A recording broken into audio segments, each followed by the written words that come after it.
যোৱাকালি আচলতে মোৰ গোটেই দিনৰ কেম্পেইনটো শেষ কৰি পেলাই যিখিনি আমাৰ পাৰ্মিটেড মিটিংছ আছিলে সেইবিলাক শেষ কৰি পেলাই আমাৰ ৰামফলবিল বজাৰৰ ৰাইজে আমাৰ যিখিনি তাতে আমাৰ বেংগলী সমাজ আছে, আমাৰ হিন্দী স্পিকিং সমাজ আছে, নেপালী সমাজ আছে, তেখেতসকলে মোক মাতিছিল কথা পাতিবলৈ।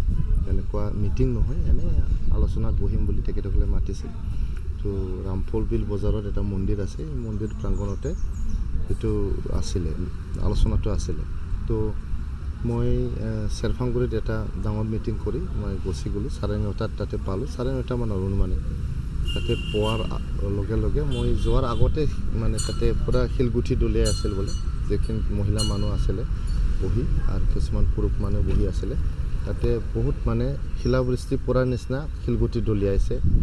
এই তাতে বোলে BPFৰ কিবা ইউথ কেম্প এটা আছে, এই ইউথ কেম্পৰ পৰা বহুত পাথৰ দলিয়াইছিল মদ চদ খাই পেলাই।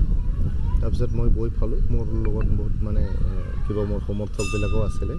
প্ৰায় তেনেকেই 15-20টামান আমি গাড়ী আছিলোঁ। এই গাড়ীবিলাকত গৈ পোৱাৰ লগে লগে তেখেতসকলে ঠিকছে শিলগুটি দলিয়ালে, বহুত শিলগুটি দলিয়ালে। তো আমাৰ ল'ৰাবিলাক মানে খেদি গৈছিল, খেদি যাওঁতে মই মাজত থিয় দি তেখেতসকলে খেদিব নালাগে, আপোনালোকে ওলাই যাওক। মিটিংটো মই কেঞ্চেল কৰিলোঁ। বাইদেউ ৰাইজে বহুত জবৰদস্তিকৈ মিটিংটো কৰিব বিচাৰিছিল, আলোচনাটো কৰিব বিচাৰিছিল। নহয়, আমি ভয় নকৰোঁ, যিমান শিল দলিয়ালে দলিয়াওক, কিন্তু আমি ভয় নকৰোঁ, মিটিংটো কৰিম বুলি ক'লে বাইদেউ নালাগে। মই একদম হাত জোৰ কৰি তেওঁক ক'লোঁ যে আপোনালোকে গুচি যাওক, মই আলোচনাটো লাগিলে কালি আহি পেলাই কৰিম। এনেকৈ কৈ পেলাই এই দাদাহঁতক বাইদেউহঁতক মই পঠিয়াই দিলোঁ। তো মই চব গাড়ীবিলাক ক'লোঁ যে আপোনালোকে যাওক যাওক যাওক বুলি, চব গাড়ীবিলাক মই উলিয়াই দিলোঁ।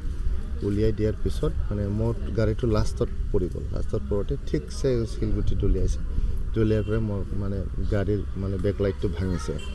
মানে আমি অলপ স্পীডত গুচি গ'লোঁ, তেনেকৈ মই কিবা কৰিলোঁ। আৰু খেদি আহিছিল মোৰ গাড়ীটো পূৰা, তেনেকৈ 7-8জনমান ল'ৰা আছিলে BPFত, তেখেতসকলে খেদি আহিছিল পিছফালে। তো আমি অলপ স্পীডত চলাই পেলাই আমি তাৰ পৰা মানে গুচি আহিলোঁ। আৰু ইমান শান্তিপূৰ্ণ প্ৰচাৰ চলিছে সকলো পাৰ্টি, তাৰ মাজতে BPFে আপুনি অভিযোগ কৰিছে, কি কাৰণত এনেকৈ কৰিছে বুলি আপুনি ভাবে? মই পোনপ্ৰথমতে সকলো ৰাজনৈতিক দলবোৰক অনুৰোধ কৰিম, মানে ভোটটোতো ৰাইজেহে দিব, ৰাইজে সিদ্ধান্ত ল'ব কাক জিকাব কাক হাৰাব। গতিকে ইয়াতে শিলগুটি দলিয়ালে বা প্ৰাৰ্থীক আক্ৰমণ কৰিলে, মোক যেনেকৈ আক্ৰমণ কৰিলে, তেনেকেই মোৰ বোধ হয় এইটো মানে ৰাজনীতিৰ এইটো কাম নহয়। গতিকে এইটো কৰিব নালাগে, মই অনুৰোধ কৰিছোঁ সকলো ৰাজনীতিক দল। ইমান শান্তিপূৰ্ণভাৱে চলি আছে, আপোনালোকেও কেম্পেইন কৰি আছে, আমিও কেম্পেইন কৰি আছোঁ। এট দি এণ্ড ৰাইজেহে ৰজা, ৰাইজে ডিচাইড কৰিব। তো মই বিশেষকৈ BPF পাৰ্টিৰ কৰ্মীসকলক, নেতাসকলক মই অনুৰোধ কৰিব বিচাৰিছোঁ, হাগ্ৰামা মহিলাৰী দেৱক মই অনুৰোধ কৰিছোঁ, আপুনি কাইণ্ডলি নিজৰ কৰ্মীবিলাকক মানে ইনষ্ট্ৰাকশ্যন দি দিব, যেনেকৈ যাতে ভাইলেঞ্চত ইনডালজ নহয়। আমি বহুত মানে ভাইলেঞ্চ দেখিছোঁ, আগত বহুত অশান্তি দেখিছোঁ। এতিয়া আৰু এইবিলাক হৈছে আৰু নালাগে, ৰাইজে এইবিলাক বেয়া পায় আৰু দৰকাৰ নাই। ইলেকশ্যনটো 9 তাৰিখত শেষ হৈ যাব, তাৰপিছত আমি দাদা ভাই হিচাপে জীয়াই থাকিব লাগিব। তো এনেকৈ মদ ভাং খাই এজন প্ৰাৰ্থীক আক্ৰমণ কৰা, শিলগুটি দলিওৱা, খেদি অহা, এইবিলাক মানে ভাল মানে সমাজত, সুস্থ সমাজৰ এইটো কাম হ'ব নোৱাৰে। গতিকে আৰু এইটো মানে ফ্ৰাষ্ট্ৰেশ্যনটোহে দেখুওৱাৰ নিচিনা হয়, নিজৰ যে মন ভাঙি গৈছে, ফ্ৰাষ্ট্ৰেশ্যন হৈছে।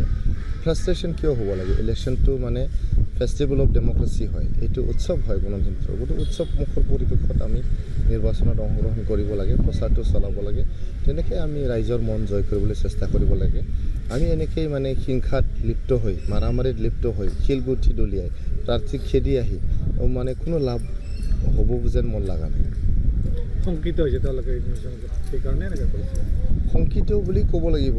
এতিয়া নহ'লে কিয় প্ৰাৰ্থীক আক্ৰমণ কৰিব, প্ৰাৰ্থীক কিয় শিলগুটি দলিয়াব, কিয় তেনেকৈ ৰাইজ বহি আছিলে মন্দিৰৰ প্ৰাংগণত, তাতে শিলগুটি কিয় দলিয়াব? তাতে আপোনালোকক যাই পেলাই সোধক, মহিলাবিলাক আছিলে, শিলাবৃষ্টি পৰাৰ নিচিনা সিহঁতে শিলগুটি দলিয়াইছে মদ ভাং খাই পেলাই। তো ৰাইজে কি দোষ কৰিছে? ৰাইজক যে আপুনি শিলগুটি দলিয়াইছে, কিবা যদি আলোচনা কৰিব লাগে, কিবা যদি আপোনালোকে মোৰ প্ৰতি কিবা বেয়া পোৱা আছে মোক কওক, মই আহিম আপোনালোকৰ লগত আলোচনা কৰিবলৈ। কিবা যদি মোৰ ভুল ত্ৰুটি হৈছে মই ক্ষমা খোজে। আপোনালোকে কিয় ৰাইজক আক্ৰমণ কৰিব লাগে? ৰাইজক কিয় শিলগুটি দলিয়াব লাগে?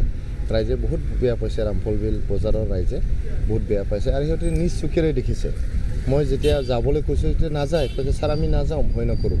আমি আলোচনা কৰিম আপোনালোকে নাই নাই দাদা আপোনালোকে যাওক বাইদেউ আপোনালোকে যাওক বুলি বহুত মানে হাত জোৰ কৰি মই অনুৰোধ কৰাতহে তেখেতসকলে এই ঠাইটো এৰি পেলাই গুচি গৈছে আৰু আমাৰ ল'ৰাবিলাকতো অলপ উত্তেজিত হৈছে আমাৰ প্ৰায় 100জনমান ল'ৰা আছিলে তেখেতসকলে কিমান আছে 7-8জন মানেহে দেখা পাইছোঁ মই এৰি দিলেতো তাতে বহুত মেজৰ ভাইলেঞ্চ হৈ গ'ল মই এছপিক ফোন কৰি পেলাই কৈছোঁ যে এইটো আমাৰ যোনটো আইন ব্যৱস্থা আছে আইন শৃংখলা ব্যৱস্থা আছে এইটো ঠিক কৰিব লাগে আপুনি একশ্যন ল'ব লাগে বুলি মই কৈছোঁ অচিক মই ফোন কৰিছোঁ চেৰফাংগুৰি অচিক চেৰফাংগুৰি অচিৰ সঁহাৰিটো ইমান ভাল নাছিল কিন্তু কিবা কিবি মোকে ছাজেশ্যন দি থাকে কিবা কিবি বুজাই থাকে কিবা পাৰ্মিশ্যন লোৱা নাই পাৰ্মিশ্যন আছিল নাছিল ঠিক আছে মিটিঙে নাছিল এইটো ৰাইজৰ লগত অলপ চাহ চিনাকি হোৱা আলোচনা কৰা সেইটোহে পাৰ্মিশ্যন কিয় লাগে এইটো মই ভাবোঁ এইটো হ'ল বা যেনিবা পাৰ্মিশ্যন নাই সেই বুলি যে কোনোবা আহি পেলাই মাৰিব পিটিব আইন নিজৰ হাতত তুলি ল'ব সেইটোতো ঠিক নহয় অচিক কৈছোঁ মই আপুনি মোক কিয় ছাজেশ্যন দি আছে আপুনি আইনৰ কাম কৰক আপুনি ব্যৱস্থা লওক বুলি মই অচি চাহাবক মই অনুৰোধ কৰিছোঁ পিছত মই SP ডাঙৰীয়াক মই ফোন কৰি পেলাই জনাই দিছোঁ SP ডাঙৰীয়াই প্ৰম্পট একশ্যন লৈছে এডিশ্যনেল SP হেডকোৱাৰ্টাৰ পঠিয়াইছে কিবা কলিতা আছিলে কলিতা ডাঙৰীয়াক পঠাই পেলাই মোৰ লগত ভাল আলোচনা বিলোচনা কৰি মই বহুত ৰাতিলৈকে থানাতে থাকিলোঁ প্ৰায় ৰাতিপুৱা 1:30-2টা বজালৈকে মই থানাতে থাকি যিখিনি আইন প্ৰক্ৰিয়াৰ লগত সহায় কৰিব লাগে পুলিচ বিভাগৰ লগত যিখিনি কোঅপাৰেশ্যন কৰিব লাগে মই কোঅপাৰেট কৰিছোঁ